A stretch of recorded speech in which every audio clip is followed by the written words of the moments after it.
Olá, boa noite, tudo bem?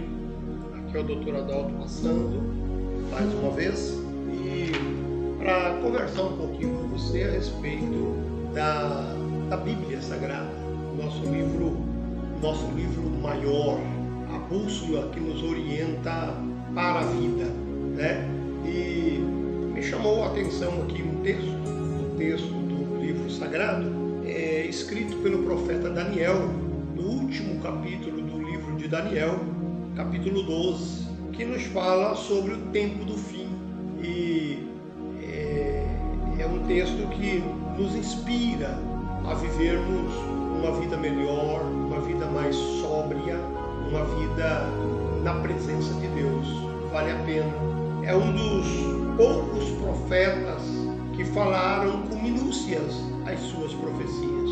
Daniel profetiza de uma forma muito objetiva, muito clara, e todas as profecias de Daniel já se cumpriram, estão se cumprindo e ainda terão cumprimento em pouco tempo. Esse capítulo 12 de Daniel nos diz o seguinte: nesse tempo se levantará Miguel, o grande príncipe que protege os filhos do teu povo, e haverá um tempo de angústia, qual nunca houve desde que houve nação até aquele tempo. Mas nesse tempo o teu povo, todo aquele que se achar escrito no livro, será liberto.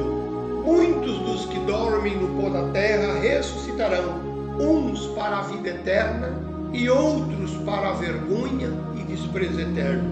Os que forem sábios resplandecerão como o fulgor do firmamento, e os que há muito ensinam a justiça refugirão como as estrelas sempre e eternamente. Tu, porém, Daniel, fecha estas palavras, sela o livro até o tempo do fim. Muitos correrão de uma parte para outra, e o conhecimento se multiplicará.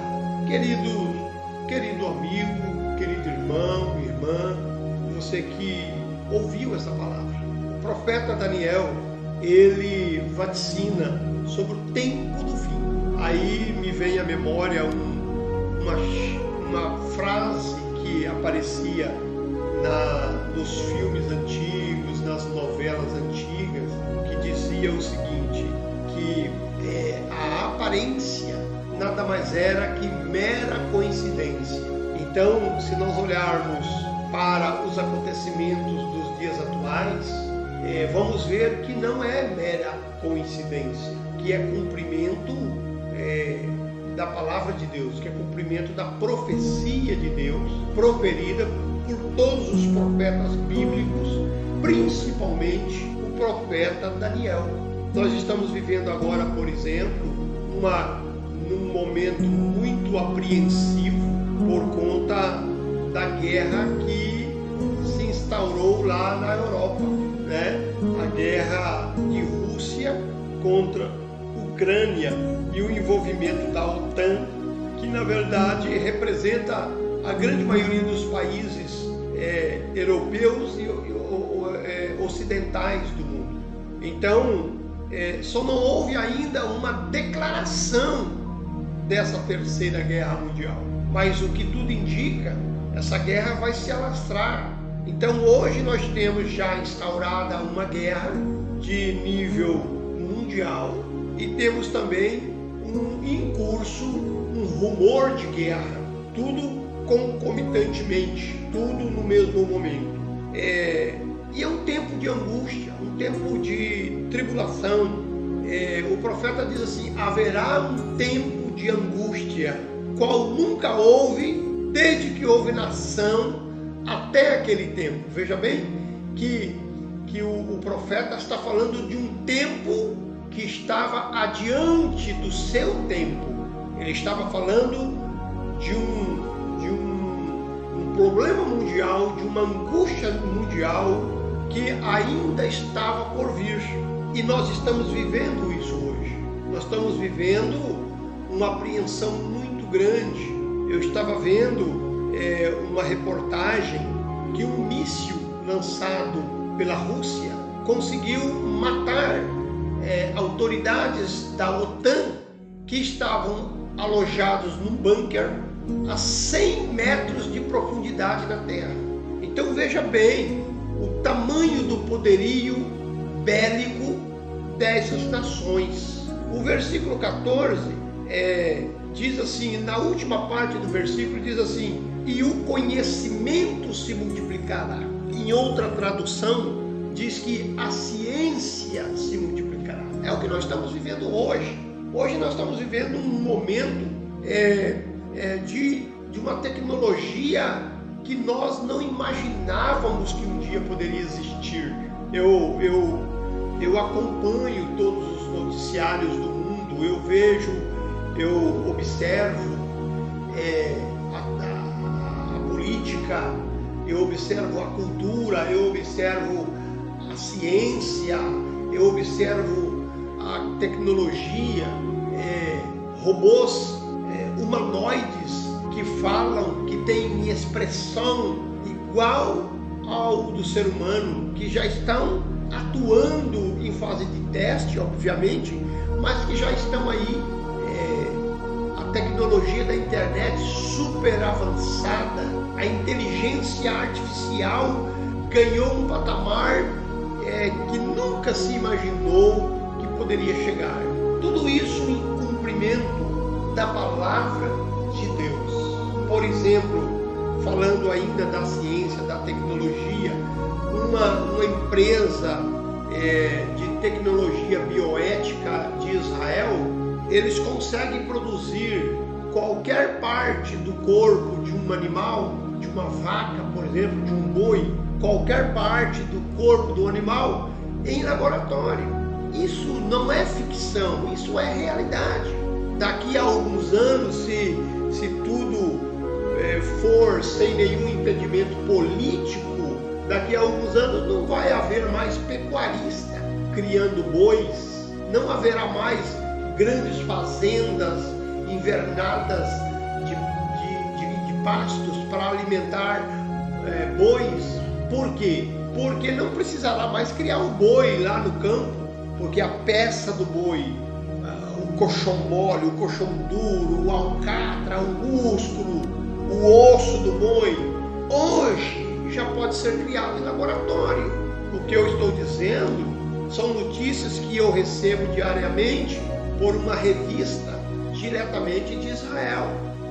Coisas prováveis, coisas que estão acontecendo agora nos nossos dias.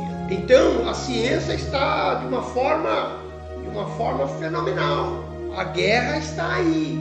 A cultura mundial está evoluindo de uma forma assustadora, quebrando tabus. A cultura mundial está aí destruindo família, igreja, que são instituições divinas.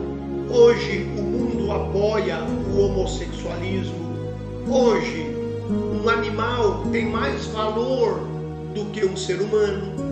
Grande parte das famílias hoje não querem mais ter uma criança, querem ter um cachorro, querem ter um pet, querem ter um gato. E, inclusive, em alguns países do mundo e agora recentemente no Brasil, se discute a aprovação de uma lei que trata do direito de herança dos pets. Aí você fala, não, isso é brincadeira, isso não existe. Eu sou advogado, eu sei o que eu estou falando. Já se discute isso, já se discute leis, projetos de leis para determinar, para garantir o direito dos pets. Então isso é tudo fruto dessa evolução do ser humano. E isso indica que nós estamos chegando no fim. Mas há uma promessa para aqueles que são do Senhor. Uma promessa para aqueles que morreram em Cristo Jesus, que diz o texto no versículo 2: muitos dos que dormem no pó da terra ressuscitarão, uns para a vida eterna, outros para a vergonha e desprezo eterno. É a realidade do nosso mundo. E isso está prestes a acontecer. Há uma promessa de Jesus Cristo para a igreja, para a sua igreja. E eu não estou falando de ministério, eu não estou falando de nomenclatura organizacional. igreja tal, igreja tal. Não estou falando disso não. A promessa não é para a organização, a promessa é para a igreja, é para aqueles que aceitaram a Cristo como Senhor e Salvador de suas vidas. E a promessa é, primeiramente, para aqueles que morreram em Cristo, que ressuscitarão para a glória. E depois para aqueles que, na volta do Senhor Jesus, estiverem vivos e serão arrebatados para a glória, né? E foi dito ao profeta Daniel que ele deveria fechar as palavras, ou seja, fechar o livro, selar o livro, colocar um selo no livro, o selo que indicava que ninguém poderia abrir aquele livro a não ser a pessoa própria para fazê-lo, que esse livro deveria ser selado até o tempo do fim, né? E diz ainda que muitos correrão de uma parte para outra. O que nós vemos hoje são pessoas mudando, pessoas indo e vindo, pessoas descontentes, pessoas renegando as suas cidades, indo para outra cidade, indo para outro país, para outros estados, reclama do governo, reclama disso, reclama daquilo. Aqui não está bom, eu vou para lá, depois eu vou para lá e assim vai. Hoje o que nós vemos, os aeroportos de nossas cidades, eles são movimentadíssimos de pessoas indo e vindo, negociando, se mudando naquela correria.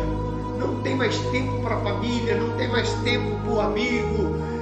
Ninguém olha para o céu, para ver as estrelas, para ver a lua, para contemplar o universo. Nós não temos tempo para isso mais, porque nós estamos como borboletas noturnas ofuscados pelo brilho desse mundo. Mas até quando vai o brilho desse mundo?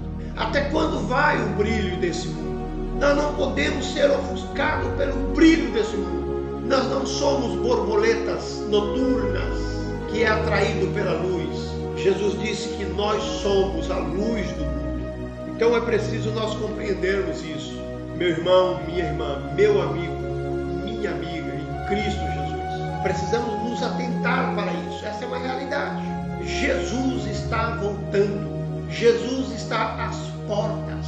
Jesus está chegando. E quando Ele vier, Ele levará consigo um povo todo seu e especial de boas obras. Como que você está? Como que a sua vida está na presença de Deus? Que Deus te abençoe em nome de Jesus.